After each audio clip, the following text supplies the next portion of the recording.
How's it going? Okay, we'll start with John Hoover in the middle.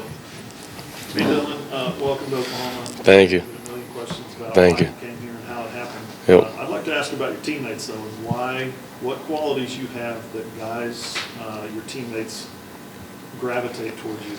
A magnetic personality, Yep. quarterback inherent there, but there's something Coach Ben said yesterday, something special about you. Honestly, I kind of let them, say what they say, but for the most part, I'm just being me. And being me and being myself is, been the strongest thing for me. I am who I am every single day, and I guess from my side, it's been easy to connect with a lot of those guys. So, likewise, them saying the same thing about me, I'm saying the same thing about them because, they welcome me with open arms, and just super grateful to be with them. So, What's important to you about leadership? biggest thing I think is, obviously proving it from the start. So, when I first got in here, proving it through winter workouts, and then second, being vocal and taking charge. And I think I've done a really good job of it, but continue to do so and continue to gain trust, continuity throughout everything. So. Okay, we'll come to this side, Ryan Abrams, the Oklahoma. Yeah, Dylan, I want to ask you about the tempo of this offense.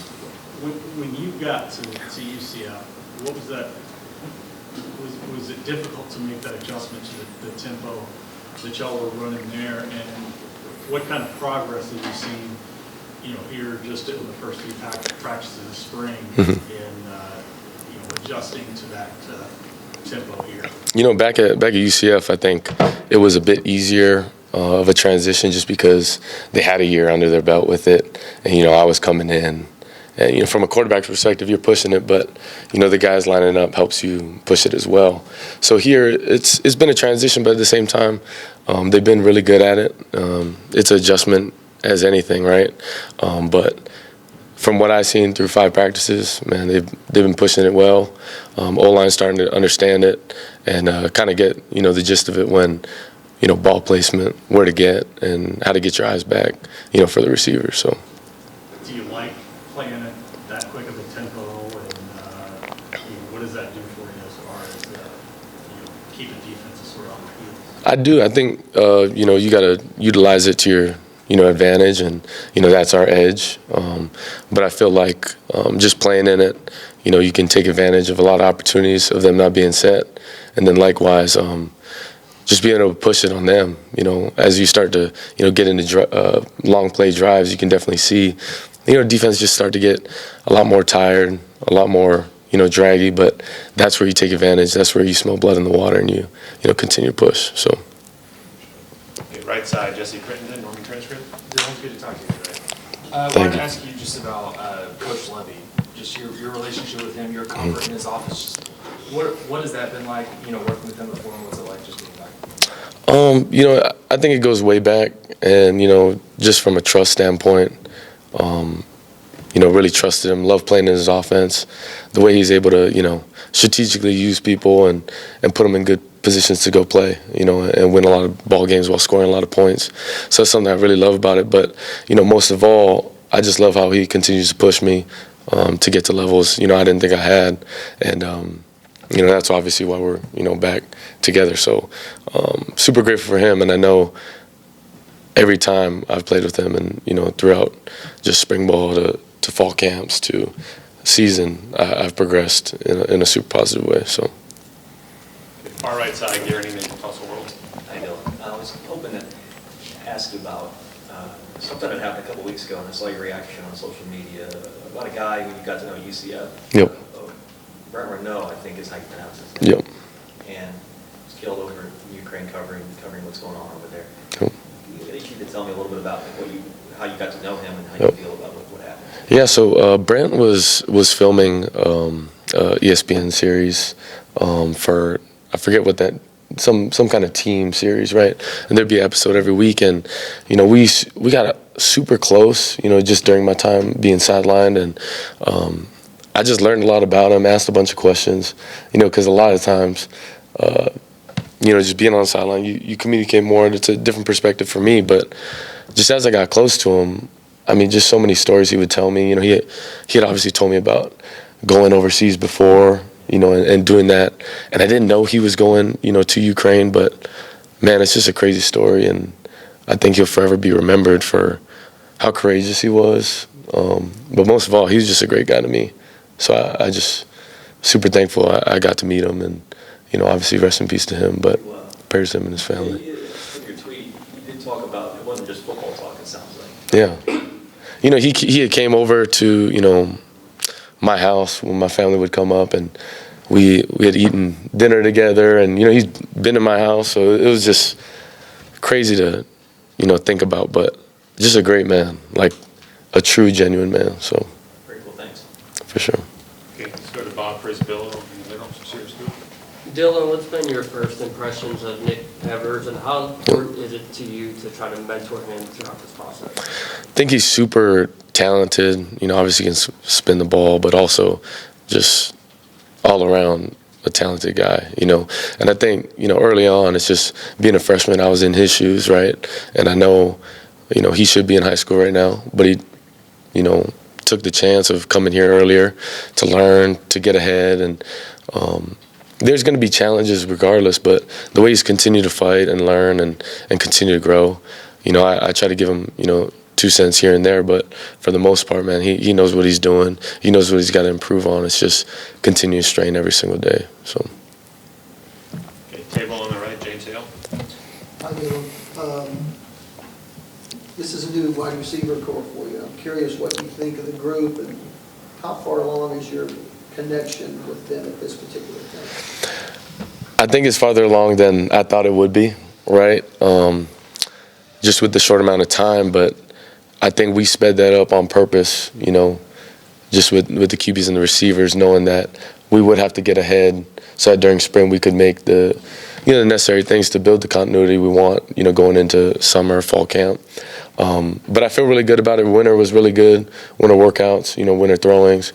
I feel really good about all the guys, and obviously during those throwing sessions we got a lot closer. So just through it all, I feel like we're farther along than I thought I would, or thought we would be. So I'm pretty proud about that. So. Okay, right side, Ryan Chapman, SI Sooners. Hey, when we talked to Jeff Levy last, he had talked about always evolving.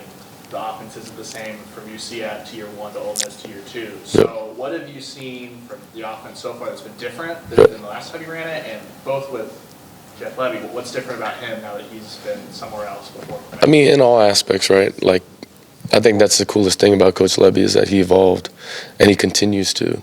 And I think you just look at college football, that's what you have to do if you want to stay relevant, if you want to continue putting up points, because of the fact that there's always, annual self-scouts about, how people looked over the season. I think as he's continued to evolve, from UCF to now, I mean, it is night and day difference. Just little things that we were trying to get to, different answers from UCF. Now they're different here, and you have those answers. So I think it'll continue to grow. Even if you ask me today, looking into the season, it'll continue to grow because it's all based on personnel, based on, what we're best at running and what we're best at, obviously producing that. So. Okay, this side, Eric Bailey, Tulsa World. Dillon, Beach man. Thank you. I ask you, can you tell me a little bit about your relationship with G.J. Kinney? How did he help you when you got to UCF? And then he transferred from Texas to a different school. While you went through this process, some of the stuff you did with G.J. or got to know G.J., did he help you through this process as well? Yeah, I think Coach G.J. was just a great guy to me. Obviously, just was genuine dude about what, also went on, and, just the whole process of going through it. You know what I mean? It's a difficult process because, it's not necessarily you want to leave or go necessarily. It's just the transfer process is difficult, right? Because you want to make it right. You want to make it worth it. But at the same time, the biggest thing I learned from him was just let it all, happen. God's got a plan for it all. I truly believe I'm here for a reason. And you can't write it up, you know what I mean? I'm back with Coach Levy and back with a bunch of dudes who are just great guys, and I know I'm right where I'm supposed to be. So, with Coach Kinney, he's just been an ear, for me to, talk to, but then also, I've been able to just learn a lot from him and what he's been through in college, NFL, and post-NFL, so. Where did that relationship begin with him, and how did you guys bond early? I think we had a lot of similarities. You know, him coaching in Hawaii, obviously knew where I was born and raised. Then, you know, when he got to UCF, just was able to have great conversations and respect each other on both, you know, the football side, but also in life in general. And got really close with my family too. So, you know, love Coach Kenny and grateful for him. Time for a couple more. Eli Letterman, Coastal World. Hey, Dillon. How's it going? Transitioning in here, I mean, has stepping into a leadership role so fast been as natural and comfortable as for you as everyone has said it's been? It has been.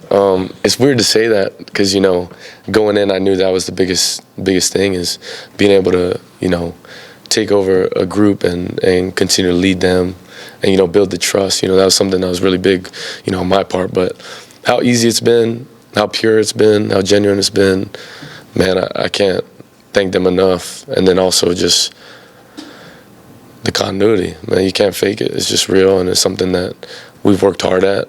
But most of all, it's just the respect we have for each other, you know, on and off the field. You mentioned before, a lot of just being yourself. Where does that comfort come from, and how has it played out since you've gotten here? I think just the way I was born and raised, being in Hawaii, you know, never been one to fake it. I am who I am, and I continue to be myself with these guys because I think, I don't know, something I heard from Oklahoma is they'll, you know, pick out a fake right away. So for me, I'm just who I am. I'm genuine, and I'm grateful to be here. So. Go in the back, Lee Benson. Dillon, you've had experience so far with offensive-minded head coaches. So now that you're playing for Coach Venables, one, how's that been? And then what's it like, the differences between playing with an offensive-minded head coach so far and defensive-minded head coach? I love that question because I was talking to my dad about it. It's just, I think it's a different mindset, right? Like, just even with Coach Venables talking about championship strain, you know, effort with technique, the physicality, right? It's just different from a defensive-minded head coach on that part, you know, in the mentality. But on the second side, I just love situational ball. You know, he's always thinking about situations, putting yourself in those situations. So on those two ends, I think that's the biggest difference. Okay, last one, Mason Young. Are you Dillon? Dillon, nice to meet you, man. Nice to meet you. Just curious about what's been like acclimating to like Oklahoma and Norman as a town compared to the the coastal stops that you've been at, and Yep. just what's that been like? And you mentioned some guys that you got tight with, but are there any teammates in particular that have really kind of helped you out and get acclimated? I think overall, it's weird to say, but it reminds me a lot of Hawaii in terms of just small town, but also just, man, it's just an easy way of living. You know what I mean? Keep it simple. Life is good. You know, growing up in Hawaii, the island's smaller than you think. It's also bigger than you think. But it's just super simple way of living, and I love it here because of that. You know what I mean? There's no traffic, for one. I love that. And then two, just, man, it's fun. It's a small town, but got a lot of great people to hang out with, a lot of good foods, places to eat at. And then just people helping me around, shoot. Every single guy, you know, checking on me right when I got here. Went out to eat with a bunch of dudes. But just quickly learned my surroundings by going out to eat. So. You mentioned that, and you said something on social media to the effect of like, I'm staying in spring break for the good eats or something like that. So what's the best place you've eaten at, and what's the place you haven't been to yet that you need to go to? Man, I love a bunch. Growing up in Hawaii, I just like a wide variety of foods, so I like to try a lot of new things, but I love Red Rock, you know, some grilled salmon, love, the garage is really good, but a lot of Main Street, Campus Corner, there's a lot of good food places, so. Thank you, Dillon. Perfect. Thank you, guys.